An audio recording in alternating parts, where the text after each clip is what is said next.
श्री राम। परमात्मा से निकटता कैसे बढ़ाई जाए? सब पापों को परमात्मा को सौंप कर का मतलब यह भी है जो पाप मस्तिष्क में है वह अभी याद नहीं, बाद में या फिर याद आ सकते हैं। सारे पापमय विचार जो याद नहीं है।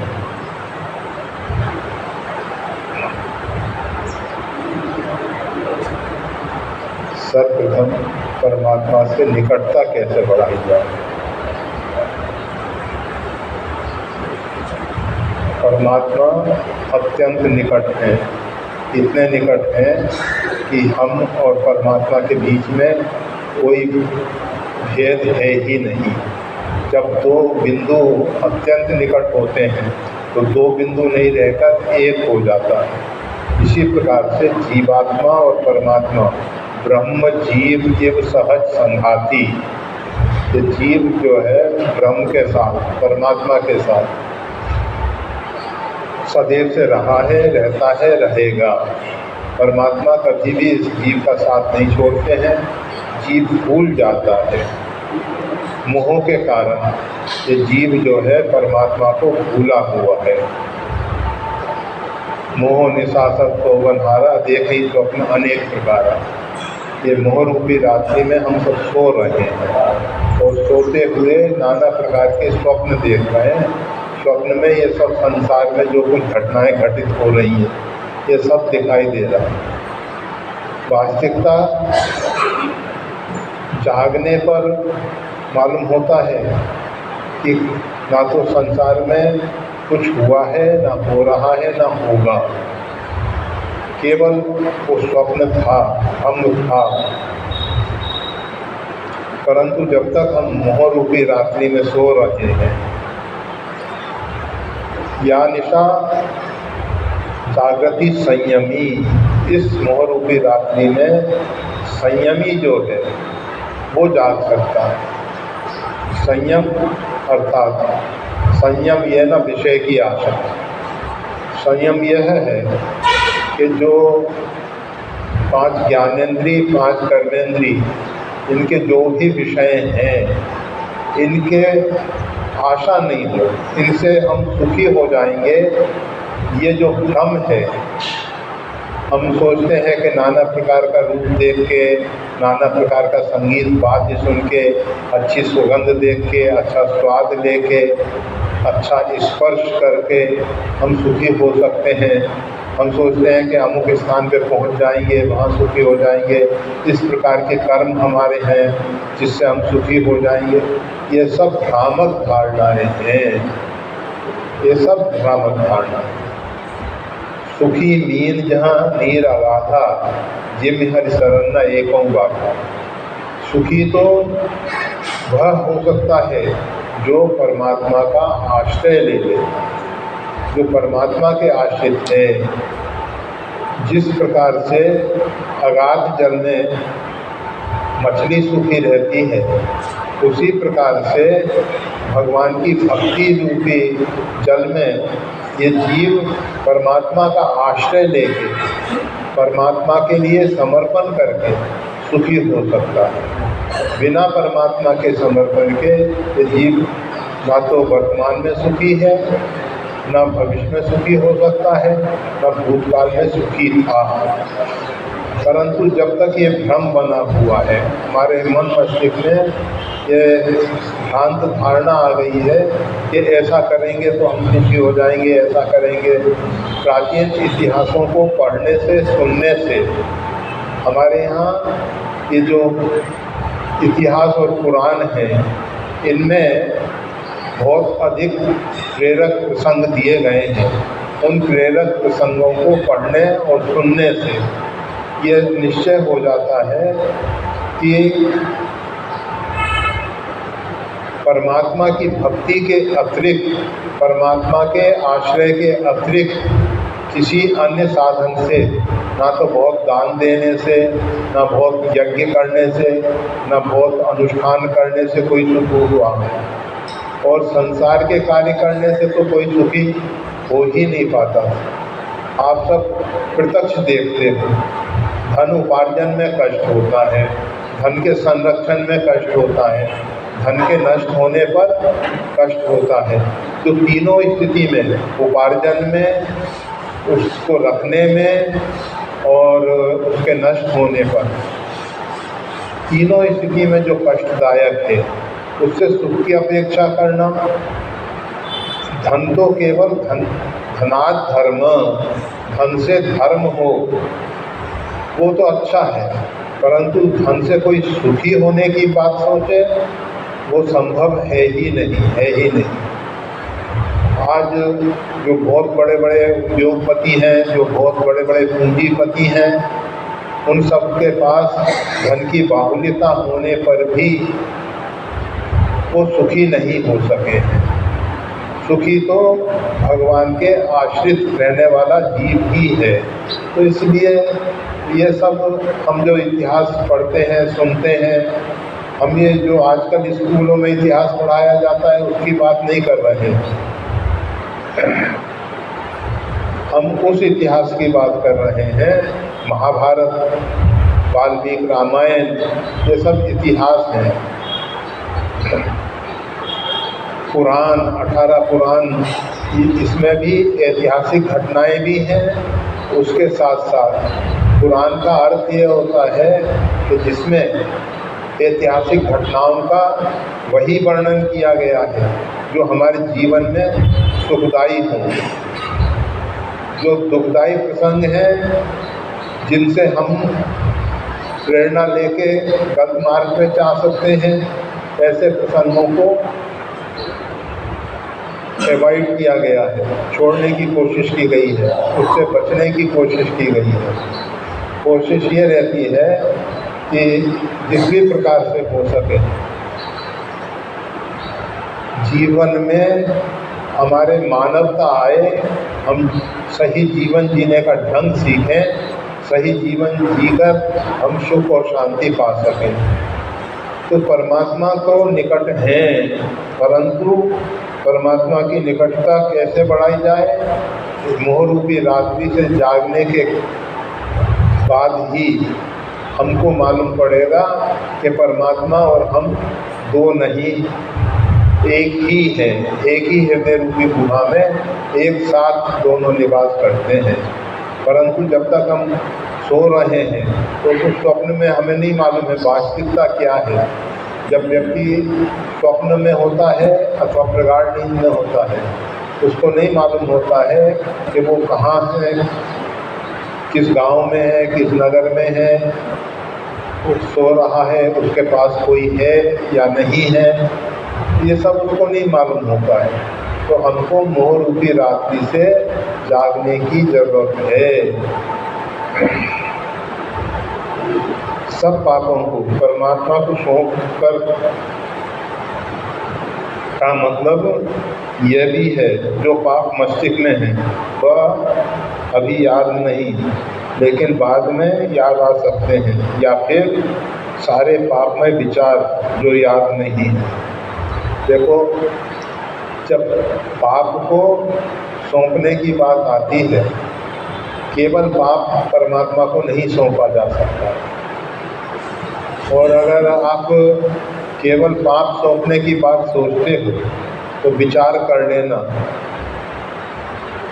जो भगवान को समर्पित किया जाता है उसका हजार हजार गुना, लाख लाख गुना, करोड़ करोड़ गुना और अरबों खरबों में बढ़ के मिल जाएगा वो। अगर आप पाप को सौंपोगे तो उसका फल आपको इतना बढ़ के मिलेगा। इसलिए केवल पाप को सौंपने की बात नहीं है।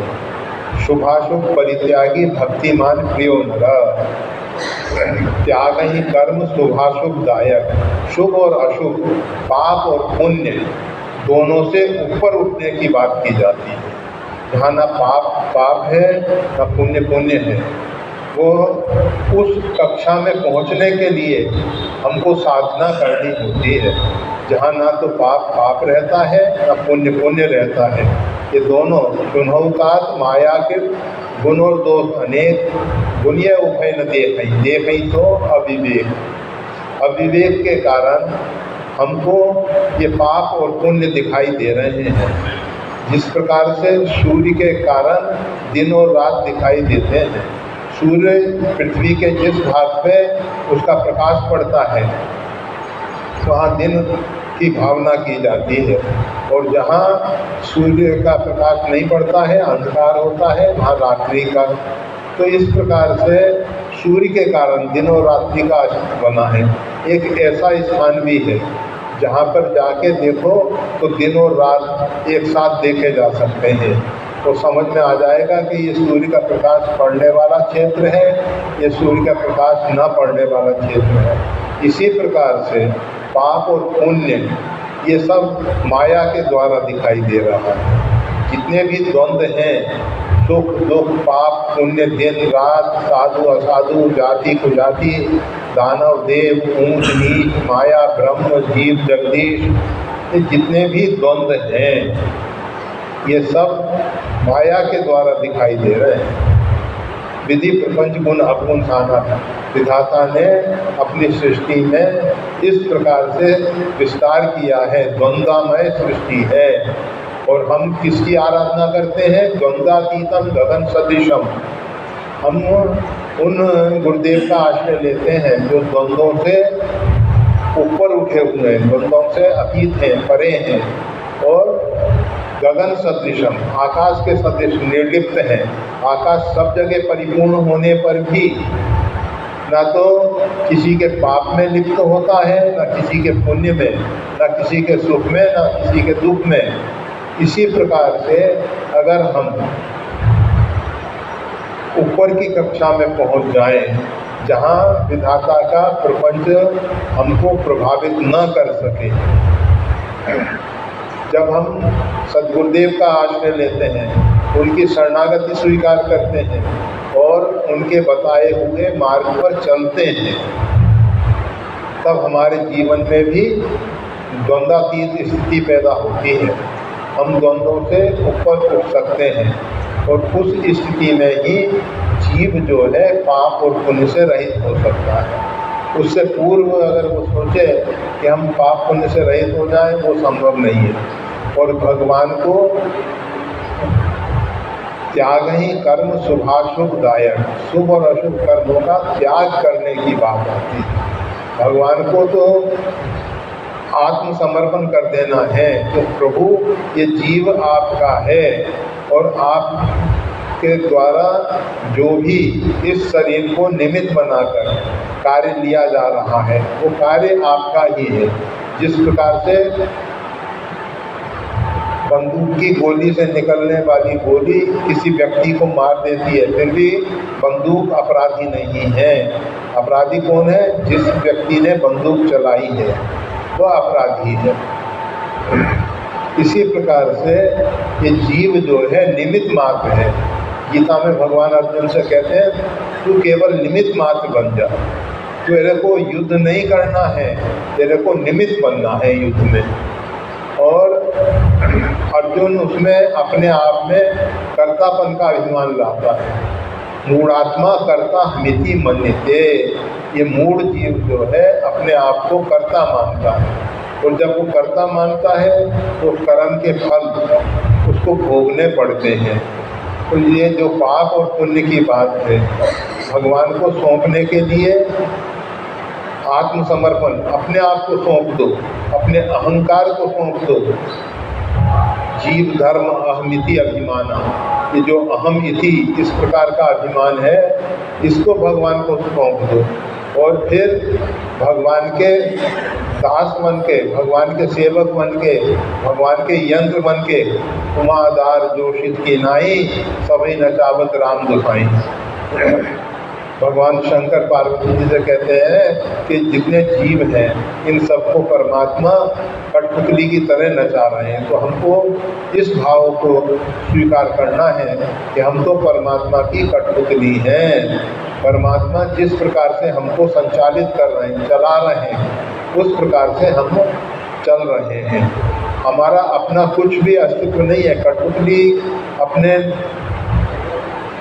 कुछ भी कार्य करने में सक्षम नहीं है, परंतु दृश्य में दिखाई देता है कि कठपुतली इस प्रकार से कर रही है।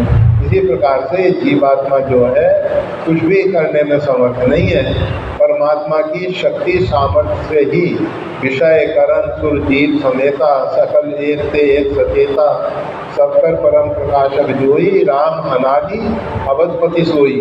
परमात्मा की चेतना से ये जीवात्मा चेतन होता है। जीवात्मा की चेतना से जो इंद्रियों के देवता हैं वो चेतन होते हैं। हमारे शरीर के अंग उपांग में देवताओं का वास है। ये शरीर जो है जीवात्मा की चेतना से चेतन हो रहा है और इंद्रियों के देवताओं से इंद्रियां चेतन होती हैं। इंद्रियों की चेतना से कार्य दिखाई देते हैं, परंतु सबकर परम प्रकाशक जो ही सबका जो परम प्रकाशक है राम अनादि ब्रह्म, जिसका आदि अंत को जास न पावा मति अनुमान निगम गावा, जिसका न तो किसी ने आदि पाया है न अंत पाया है, ऐसा जो परमात्मा है वो सारी सृष्टि को संचालित कर रहा है। कहने के लिए सब लोग कह देते हैं कि परमात्मा की इच्छा के बिना पत्ता भी नहीं हिलता, परंतु हृदय से हम स्वीकार नहीं करते। हम तो अहंकार करते हैं कि हमने ऐसा किया, हम ऐसा कर रहे थे, कार्य में सफलता मिलती है तो उछलने लगते हैं, सफलता नहीं मिलती है तो परेशान हो जाते हैं। तो ये जो हमारी मानसिकता है ये गलत मानसिकता है। हमको परमात्मा के आश्रित होके परमात्मा की कठपुतली बन के, कठपुतली में अपना बल कुछ भी नहीं, इसी प्रकार से हमें अपना बल कुछ भी ना हो, केवल परमात्मा का ही सब लीला विलास दिखाई दे। तो इस प्रकार से जीव जो है पाप और पुण्य से रहित हो सकता है और उसके अंदर जब इस प्रकार की ज्ञानाग्नि प्रकट होती है, ज्ञानाग्नि दग्ध कर्माना, तो उसके जितने भी पाप पुण्य हैं वो सब जला के खाक कर देती है। भगवान का नाम जो है सब पाप को जला के नाश कर देता है। इसलिए उसमें घबराने की जरूरत नहीं है कि पाप कैसे नष्ट होने वाला है। पाप तो भगवान का नाम लेते ही नष्ट हो जाएगा। जिस जास नाम पावक अघ दूला, अघ यानी पाप, कितना ही बड़ा रुई का ढेर क्यों ना हो, उसमें जब अग्नि लगती है तो बहुत जल्दी जल के वो रुई का ढेर खाक बन जाता है और खाक का भी पता नहीं लगता है, हवा के द्वारा उड़ जाते हैं। तो इसी प्रकार से जितना भी पाप है वो सब भगवान के नाम की अग्नि के द्वारा जल के खाक हो जाता है। इसलिए पाप के विषय में सोच के परेशान होने की जरूरत नहीं है। भगवान का आश्रय लेना चाहिए, भगवान की शरणागति स्वीकार करनी चाहिए, भगवान का नाम जप करना चाहिए।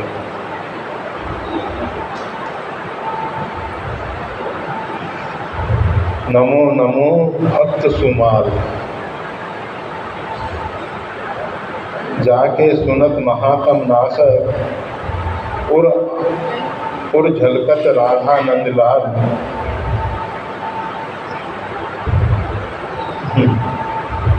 गुजराती में लिखा है, ये समझाने के लिए प्रार्थना है।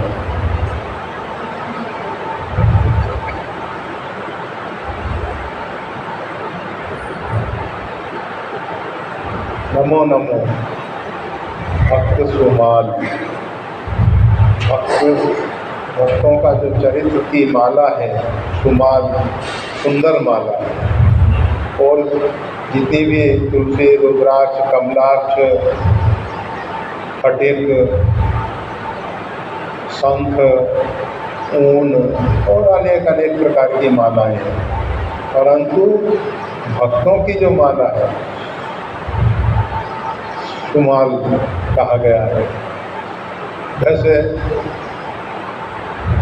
बद्रीनाथ जी में आप जाएंगे तो वहाँ के जो क्षेत्रपाल हैं, घंटाकरण है, घंटाकरण राक्षस रहा, उसने सुना तो भगवान नारायण को सबसे अधिक प्रिय भक्त होते हैं, पूछा होगा संतों से, भक्तों से, तो भगवान को सबसे अधिक प्रिय क्या है, तो बताया गया कि भाई भगवान को तो सबसे अधिक प्रिय भक्त है।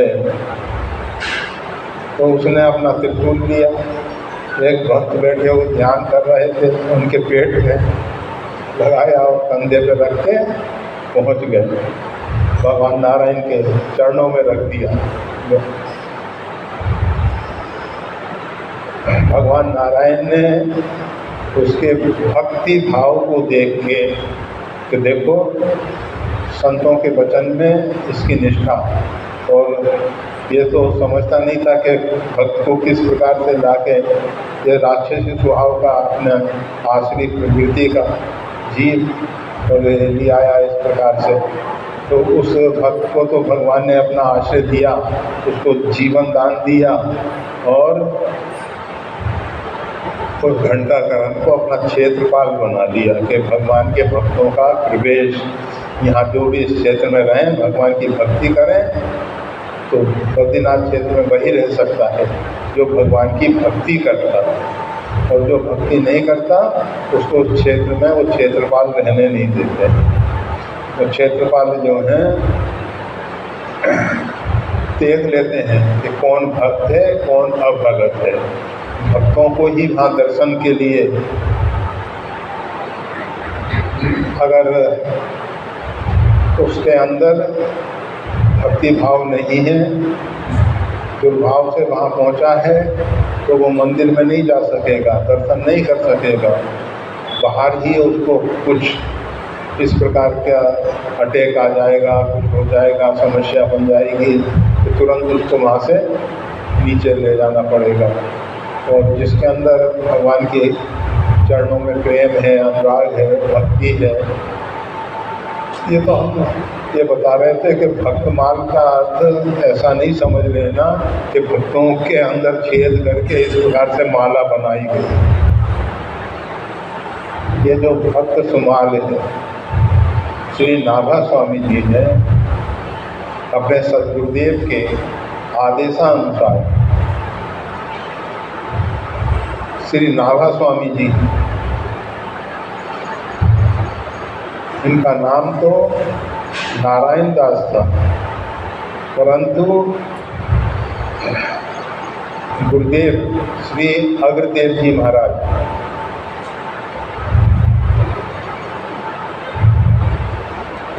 ध्यान में बैठे हुए थे।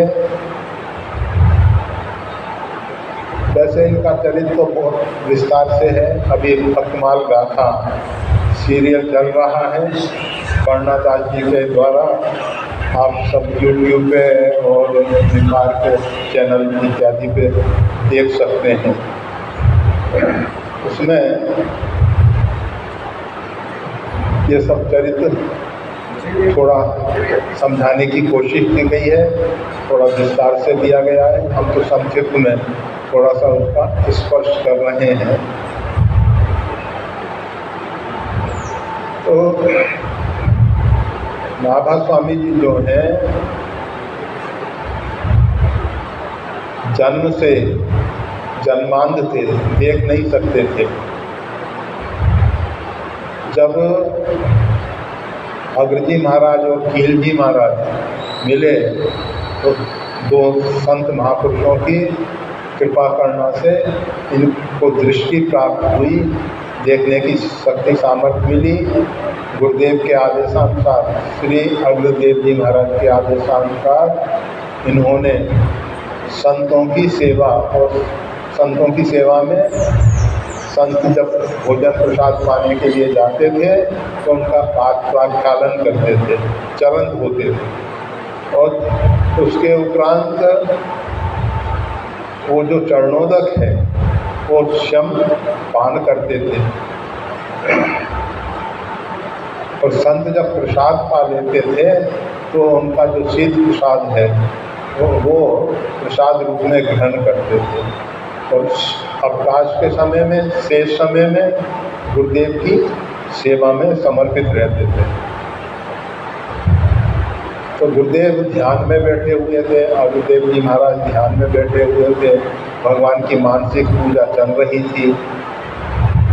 मानसिक पूजा में भगवान को मुकुट धारण करा दिया गया था और माला पहनानी रह गई थी। अब माला को तोड़ के पहनाते हैं तो वो भी अंतर्गुण लग रहा था उनको।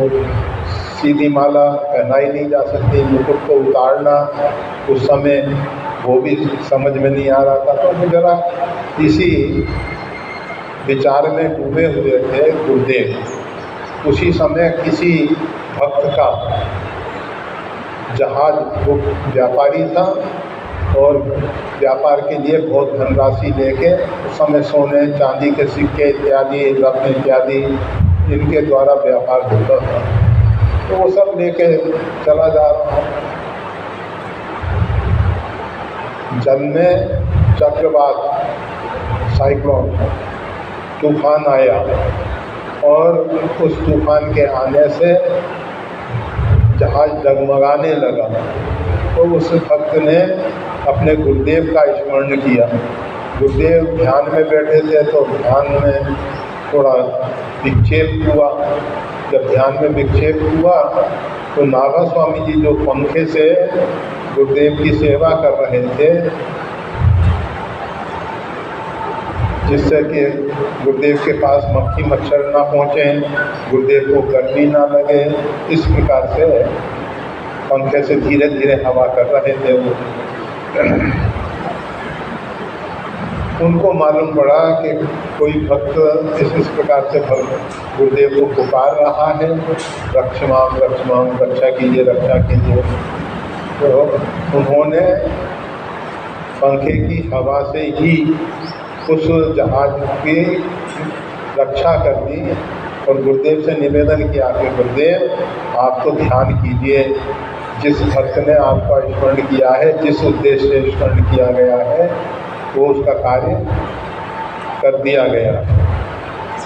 गुरुदेव ने नेत्र खोल के पूछा कि वत्स ये सब क्या है, तुमको ये कैसे विदित हुआ? कि गुरुदेव आपके आदेशानुसार वो संतों का चरणोदक और संतों का शीत प्रसाद पाया जाता है, उसके द्वारा मेरे को ये आपके अंतर की बात मालूम पड़ी। अग्रदेव जी ने उनको आदेश दिया कि भक्तों के चरित्र की रचना करो, भक्तों का चरित्र लिपिबद्ध करके समाज को दो, जिससे कि समाज भक्तों के विषय में जान सके। बाबा जी ने कहा कि प्रभु मैं संतों के अंदर क्या चल रहा है, इस भाव को कैसे समझ सकता हूँ? संत अनेक अनेक प्रकार के भाव में डूबे रहते हैं। कोई ठाकुर जी की किसी प्रकार की लीला में डूबा हुआ है, कोई किसी प्रकार की लीला में डूबा हुआ है। भक्तमाल में वो एक कथा आती है कि एक भक्त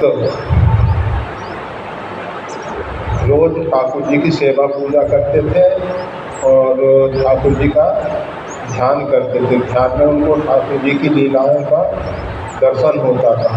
नेत्र खोलने पर भी उनको ठाकुर जी की लीलाओं का प्रत्यक्ष दर्शन होता था।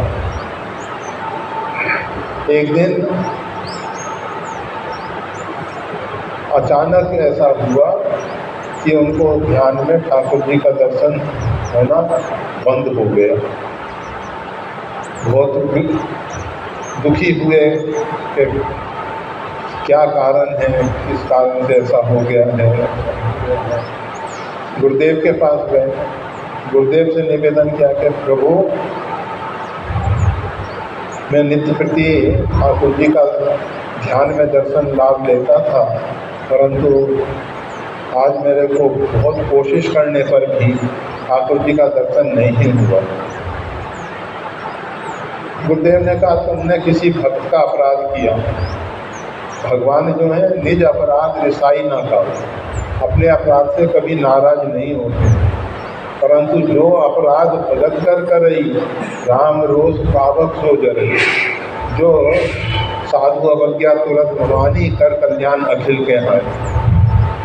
भगवान जो है भक्ता अपराध से, वैष्णव अपराध से रुष्ट हो जाते हैं और भगवान की कोपाग्नि में वो, तुमने किसी भक्त का अपराध कर दिया कि गुरुदेव आपके चरणों की कृपा है, आपका आशीर्वाद वरद हमारे सिर पर है, हम किसी भी भक्त का अपराध कैसे कर सकते हैं। कहा कि प्रभु हमको तो ऐसा कुछ याद नहीं है कि हमने किसी भक्त का अपराध किया हो, फिर भी अनजान में हो गया हो। तो कहा कि एक समष्टि भंडारा करो और भंडारे में सब वैष्णव संतों को आमंत्रित करो। सब वैष्णव संत भक्त पधारे, भंडारा प्रारंभ हुआ। उन्होंने खड़े होके सबसे निवेदन किया गुरुदेव के आदेशानुसार,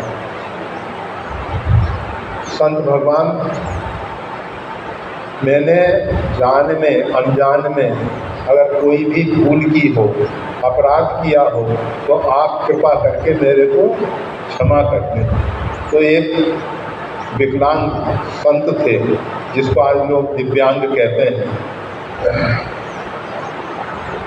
तो विकलांग संत उठ के खड़े हुए कि हाँ हाँ अब बहुत बड़े भक्त बन रहे हो, उस समय हमको देख के हंस रहे थे, हमारा उपहास कर रहे थे। उन्होंने कहा भगवान प्रसाद पा लीजिए और फिर कुटी में पधारिए। प्रसाद पाने के बाद उनको अपने साथ कुटी में ले गए और कहा कि मैं किस दिन की बात आप कह रहे हैं, कब हंसा था, कैसा हंसा था, क्या था, पूरा विवरण सांगो पांग बताइए। उन्होंने बताया उन्हीं दिन ऐसा ऐसा इस समय पे था। वो उस समय मैं भगवान की लीला देख रहा था,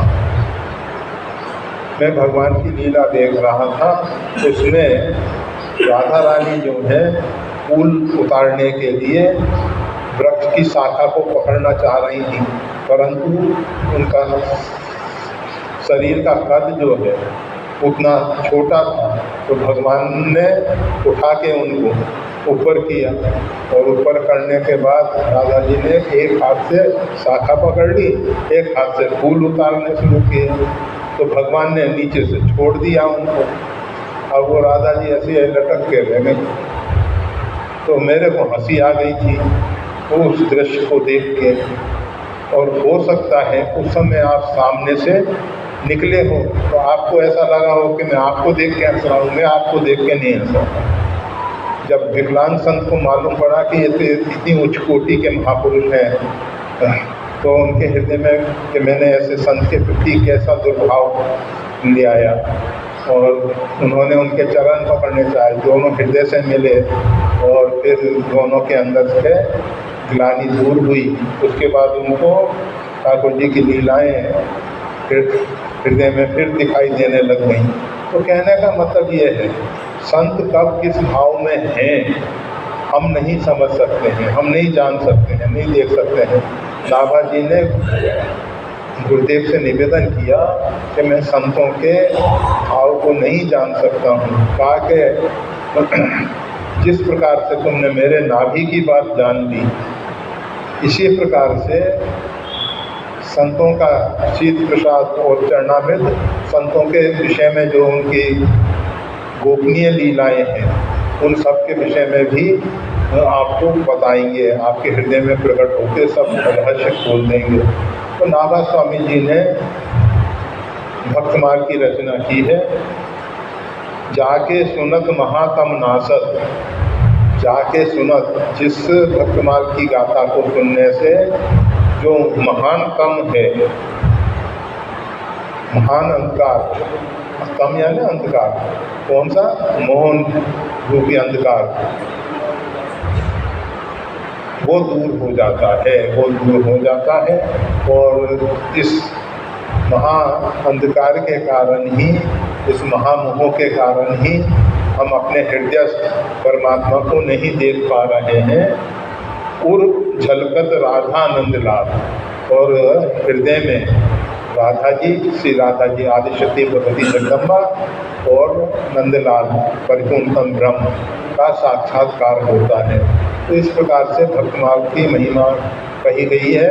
भक्त मार्ग का चरित्र नित्य प्रति जितना हो सके उतना श्रवण करना चाहिए, पाठ करना चाहिए, और अगर संभव हो समय तो आप टीवी देखने में बहुत निकालते ही हो, तो अच्छा है कि उसमें उस काल में भक्तमाल गाथा जो अभी चल रहा है अच्छा है, उसको देखा जा सकता है, देखना चाहिए। जय श्री राम।